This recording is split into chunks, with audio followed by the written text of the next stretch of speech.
نامه یکم پتروس باب 1.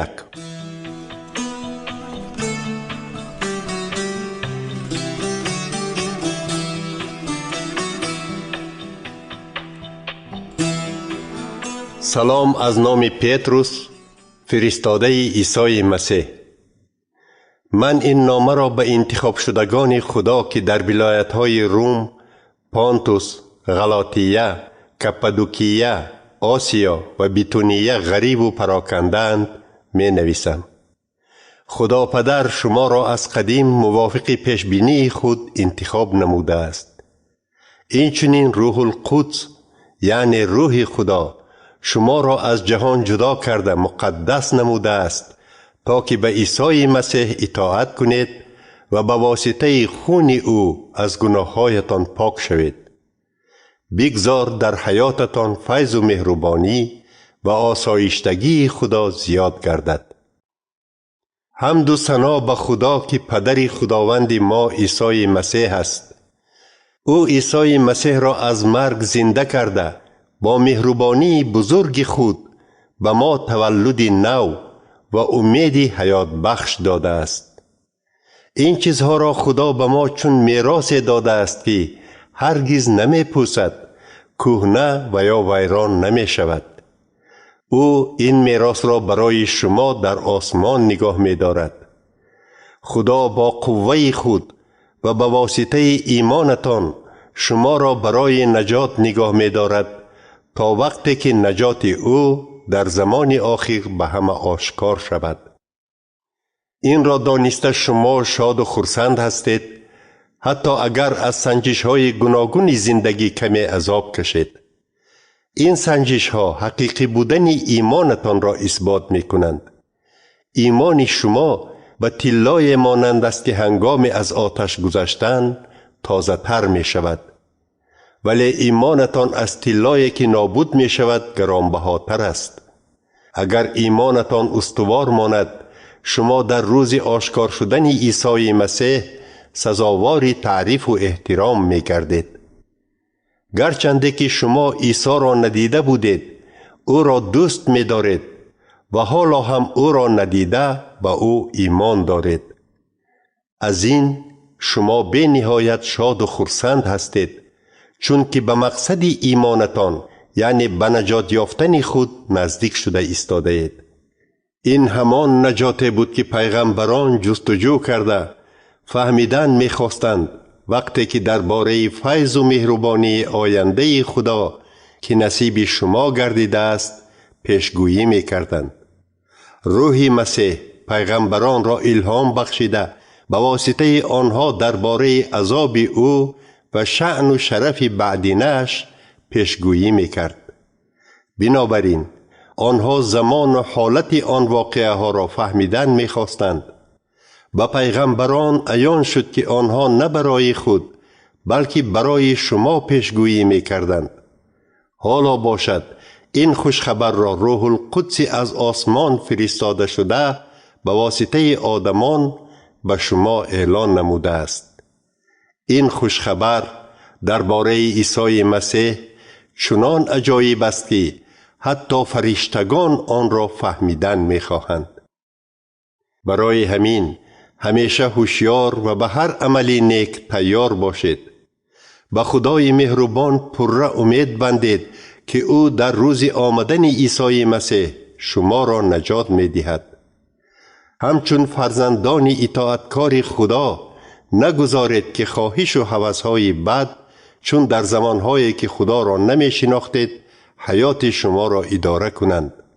برعکس به مثل خدای پاک که شما را دعوت کرده است شما نیز در همه کار و رفتارتان پاک باشید، زیرا خدا در نوشتجات چنین فرموده است: پاک باشید چون که من پاک هستم.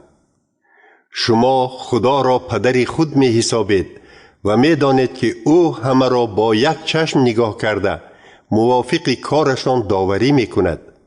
از این سبب شما باید در این دنیا حیات غریبانه خود را در پیش خدا با ترس و احترام گذرانید، زیرا می دانید که خدا شما را از حیات بیهوده و بی‌معنی که از باباهایتان مانده است، با نرخ گران خریده آزاد کرده است. این نرخ نقره و طلای نابود شونده نیست، بلکه خون گرانبهای مسیح است که همچون بره بی عیب و بی نقصان قربان شده بود. خدا پیش از آفرینش دنیا مسیح را نجات دهنده شما انتخاب کرده بود و او را در این سالهای آخر برای شما آشکار کرده است.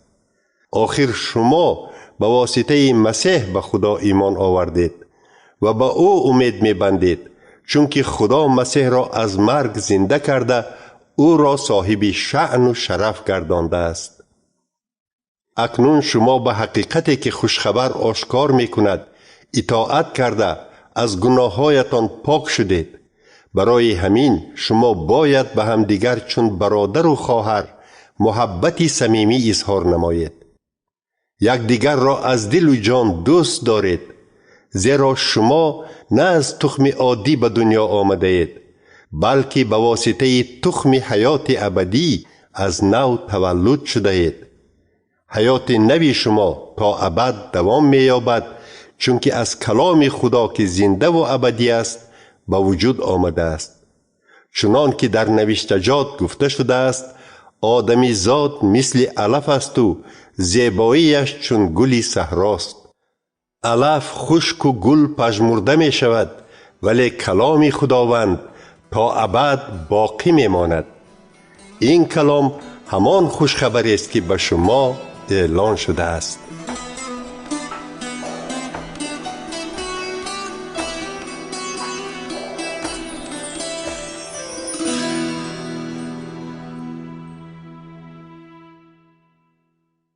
باب 2.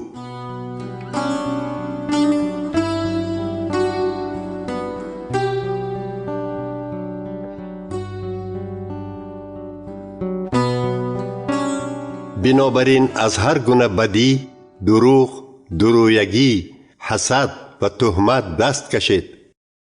مثل طفل نوزاد تشنه شیر تازه روحانی باشید، تا که با یاری آن شما روحاً کلان شده صاحب نجات شوید. زیرا شما مهربانی خداوند را دیده فهمیده اید. به نزد مسیح آیید که سنگ زنده است. او را آدمان رد کردند، لیکن خدا او را انتخاب کرده است و گرانبها می حسابد. شما نیز همچون سنگ‌های زنده هستید که خدا از آنها خانه روحانی خود را می سازد. شما در آن خانه خدا کاهنان مقدس شده به واسطه عیسی مسیح به خدا قربانی روحانی می کنید که به او پسند است. زیرا در نوشتجات چنین آمده است: اینک من در کوه سیون سنگ اساس می گذارم که انتخاب شده و گرانبها است. هر کی به او ایمان آورد هیچ گاه شرمنده نمی شود. در حقیقت برای شما که ایمان آوردید این سنگ گرانبها است، لیکن برای آنهایی که ایمان نآوردند آن سنگی که بناکاران نادرکار حساب کرده یک سو پرتافتند سنگ اساسی ته کرسی بنا گردید. همچنین او سنگی است که بر آن پیش پا می خورند و کوهپاره است که از سبب آن می افتند. آنها پیش پا خورده می افتند چون که به کلام خدا اطاعت نمی کنند. انا همین است نصیب آنها. اما شما نسل انتخاب شده، کاهنان پادشاه آسمانی، قوم خدا و خلقی هستید که خدا برای خود جدا کرده است. خدا شما را از تاریکی به نور عجایب خود دعوت کرده است تا که شما کارهای بزرگش را به دیگران نقل کنید. زمان شما خلق خدا نبودید، ولی اکنون خلق او شدید. پیشتر شما از مهربانی خدا محروم بودید، لیکن حالا مهربانی او را به دست آوردید. عزیزان، از شما چون از مسافر و غریبان طلب می کنم که از هوسهای جسم دور شوید، چون که آنها همیشه بر ضد جان شما می جنگند. بگذار رفتار شما در بین بی ایمانان بی عیب و بی نقصان باشد. آنگاه آدمانی که حالا شما را شخصانی بدرفتار گفته تهمت می کنند، کارهای نیکتان را دیده آن روزی که خدا می آید با او حمد و ثنا می خوانند. به خاطر خداوند به هر قدرت و حکومت آدمی اطاعت کنید، خواه به پادشاه که سرور دولت است، خواه به حاکمانی که پادشاه تعیین کرده است. زیرا حاکمان برای آن تعیین شدند که بدکاران را جزا دهند و نیکوکاران را تعریف کنند. خدا می خواهد که شما با کارهای نیکتان دهان آدمان نادان را که سخنان بی عقلانه می گویند ببندید. شما آزاد هستید، لیکن آزادی خود را بهانه کرده کارهای بد نکنید. آخر شما غلامان خدا هستید. همه را عزت و حرمت کنید و ایمانداران دیگر را دوست دارید. از خدا بترسید، پادشاه را احترام کنید. غلامان باید به صاحبان خود با احترام اطاعت کنند، خواه خوب و نرمدل باشند، خواه بد و سختگیر.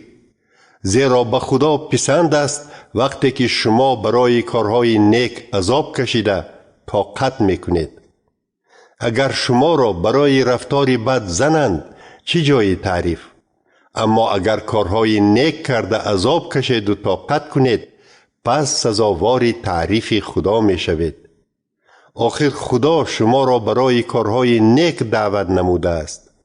عذابهایی که خود مسیح کشیده است برای شما نمونه عبرت شده است تا که شما او را پیروی کنید. او گناه نکرد و از دهانش دروغ نبرآمد. وقتی که عیسی را دشنام می دادند او در جواب بدگویی نکرد. هنگام عذاب کشیدنش در جواب قصد گرفتن نمی خواست، لیکن خود را به داوری راستکار یعنی به خدا می سپرد. مسیح گناه های ما را به خود گرفته به صلیب میخکوب شد تا که ما خود را برای گناه ها مرده حسابیده برای راستکاری زندگی کنیم. شما با زخمهای او شفا یافته اید. پیش شما همچون گوسفندان گمراه بودید، لیکن حالا به نزد چوپان و نگهبان جانهای خود برگشتید.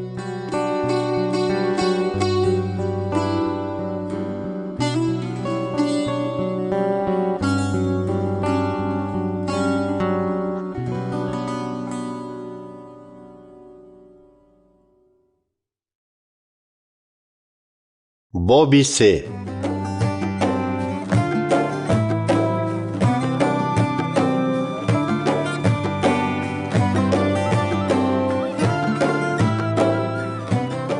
همچنین شما ای زنان به شوهران خود اطاعت کنید. آنگاه حتی شوهرانی که خوشخبر را رد می کنند رفتار خوب و حیات پاک و خدا ترسانه شما را دیده به یگان سخن به خدا ایمان می آرند. بگذار زیبایی شما نه در آرایش موی و نه در زر و زیور و پوشیدن سر و لباس زیبا باشد. شما باید در باطن زیبا باشید. خاکساری و آرامی روحتان زیبایی پژمرده نشونده شماست که در نظر خدا قیمت بها است. در زمانهای پیش زنان خدا ترس هم خود را همین طرز آرامی دادند. آنها به خدا توکل می نمودند و برای همین به شوهرهایشان اطاعت می کردند. مثلا سارا به شوهرش ابراهیم اطاعت می کرد و او را خوجین می نامید. اگر شما هم کارهای نیک کرده به ترس راه ندهید، دختران سارا می شوید. همچنین شما ای شوهران زنهای خود را باید عزت و حرمت کنید. زیرا زنان از شما سستر باشند هم در برابر شما حیات نوی خداداد را میراث گرفتند. برای همین در زندگی عائلویتان حالت آنها را فهمیده با آنها مناسبت درست کنید. آنگاه چیزی به دعاهایتان خلل نمی رساند. خلاصه بگذار در بین شما هم فکری و دلسوزی باشد و نسبت یکدیگر مهر و محبتی برادرانه داشته باشید و خاکسارانه رفتار کنید. بر عوض بدی بدی نکنید و بر عوض دشنام ندهید، بلکه به آنها دعای نیک دهید، زیرا خدا شما را دعوت کرده است که برکت او را میراث گیرید. هر کی زندگی خوشبخت و با برکت به سر بردن خواهد، زبانش را از بدگویی و دهانش را از دروغ نگاه دارد. از بدی دست کشیده نیکی کند و صلحجویی نموده طلبگار آن باشد. زیرا چشمان خداوند نیکوکاران را می بیند و گوشهایش دعاهای آنها را می شنود، اما او ضد بدکاران است. اگر شما غیرتمندانه نیکی کنید، پس کی به شما بدی می کند؟ اما از کار نیکتان عذاب کشید هم شما خوشبخت هستید. از واهمه ستمگران خود نترسید و خواطیر نشوید. بجای این مسیح را همچون خداوند حیات خود با جان و دل حرمت و احترام کنید. اگر کسی از شما درباره امیدی که دارید سوال پرسد، همه وقت برای جواب دادن تیار باشید، ولی با احترام و خاکساری جواب دهید و وجدانتان را پاک نگاه دارید.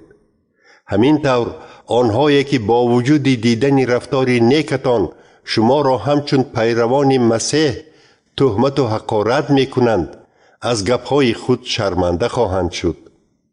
اگر خواست خدا باشد، بهتر است که نه برای کارهای بد بلکه برای کارهای نیک عذاب کشید. زیرا خود مسیح بیگناه برای گناههای بدکاران یعنی ما یک بار برای همیشه عذاب کشیده است تا که به ما راه را به نزد خدا گشاید. او جسماً مرد ولی روح خدا او را زنده کرد. مسیح به واسطه روح به نزد روح‌هایی که در زندان بودند رفته بشارت داد. آنها در زمانهای نوح به خدا اطاعت نکرده بودند.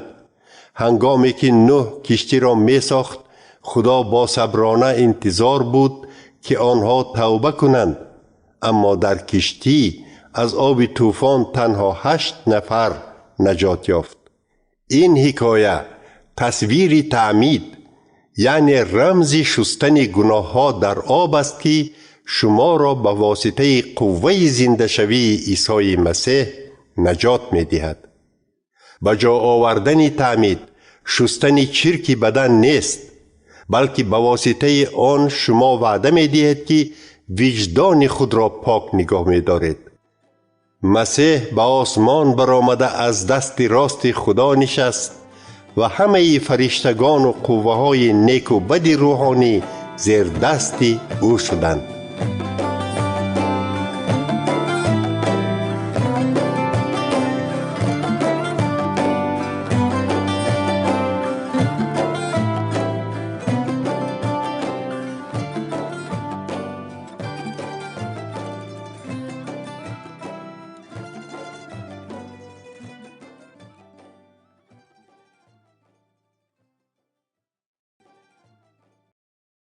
باب 4.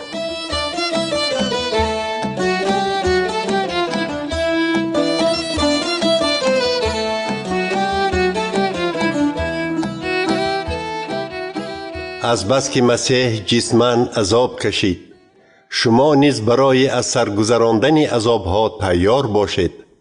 زیرا کسی که جسماً عذاب می کشد دیگر گرفتار گناه نمی شود و زندگی باقی مانده اش را نه از روی هوس‌های جسم بلکه موافق خواست خدا می گذراند. در گذشته شما همچون بی ایمانان زندگی می کردید و در بداخلاقی و هوس‌های بد، مستی و پرخوری، عیش و عشرت و بتپرستی شرم‌آور غرق شده وقت زیاد را حیف کردید. از بس که شما همراه بی ایمانان در بدکاری و بداخلاقی دیگر اشتراک نمی کنید، آنها به حیرت افتاده شما را دشنام می دهند. آنها در پیش داوری که به زودی مردگان و زندگان را داوری می کند جواب خواهند داد. به همین سبب به ایمانداران گذشته هم خوشخبر اعلان شد تا که مثل دیگر آدمان جسماً حکم شده بمیرند ولی روحاً با خدا زندگی کنند. آخری همه چیز نزدیک است. برای همین عقلتان را سالم و هوشیار نگاه دارید تا که بهتر دعا کرده توانید. پیش از همه یکدیگر را از صدق دل دوست دارید، چون که محبت گناههای زیاد را می بخشد. یکدیگر را به یگان شکایت مهمانداری کنید. هر یکی شما از خدا عطای مخصوص گرفته اید، برای همین از عطاهای گوناگون خدا عاقلانه استفاده برده به یکدیگر خدمت کنید. اگر کسی عطای سخنرانی داشته باشد، بگذار طوری سخن گوید که خود خدا به واسطه او گفته ایستاده باشد. کسی که خدمت می کند، بگذار با قوه‌ای که خدا می دهد خدمت کند. بگذار همه چیز به واسطه عیسی مسیح برای حمد و ثنای خدا خدمت کند. تمام قدرت و شأن و شرف تا ابد از آن او باد. آمین. عزیزان، حالا که از سنجش‌های وزنین می گذرید، حیران نشوید، چون که این یگان حادثه غیر عادی نیست، بلکه شادی کنید که مثل مسیح عذاب می کشید. آنگاه در روز بازگشتش، وقتی که بزرگی او به همه آشکار می شود، شاد و خرسند می شوید. اگر شما را برای پیروی کردن به مسیح دشنام دهند، خوشبخت باشید، چون که روح خدا با تمام بزرگیش در شما ساکن است. هیچ یکی شما نباید به خاطر آدم کشی، دزدی، جنایتکاری یا خبرکشی عذاب کشد. اما اگر برای مسیحی نام داشتنتان عذاب کشید، شرم نکنید، بلکه خدا را ستایش نمایید که صاحب چنین نام هستید. زیرا وقتی داوری خدا رسیده است و او داوریش را از خلق خود سر می کند. اگر داوری از ما سر شود، پس عاقبت آنهایی که به خوشخبری خدا اطاعت نکردند چه خیل می شود؟ در نوشتجات چنین آمده است: اگر راست کار به زور نجات یابد، پس عاقبت ناپاک و بدکاران چه خیل می شود؟ برای همین آنهایی که از روی خواست خدا عذاب می کشند باید حیات خود را با امید به دست آفریدگاری وفادار سپارند و نیکی کردن را دوام دهند.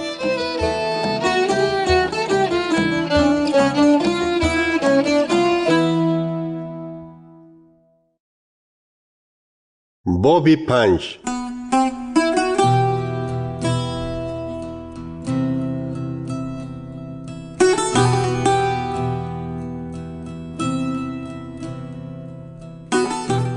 اکنون من به راهبران جماعت‌های شما مراجعت می کنم. از بس که من هم مثل شما راهبر هستم و شاهد عذاب‌های مسیحم و در بزرگی او که به نزدیکی آشکار می شود اشتراک می کنم، از شما التماس می نمایم. رمه خدا را که به شما سپرده شده است چوپانی کنید. شما باید آنها را نه مجبوراً، بلکه با جان و دل نگاه و بین نمایید، چنان که به خدا پسند است. این کار را نه از روی منفعت خود، بلکه با غیرت و از تحت دل کنید. آنها را خدا به نگهبانی شما سپاریده است. برای همین بر آنها حکمرانی نکنید، بلکه برایشان نمونه باشید. آنگاه وقتی که چوپان همگان می آید، به شما تاج شأن و شرف می دهد که هیچگاه پژمرده نخواهد شد.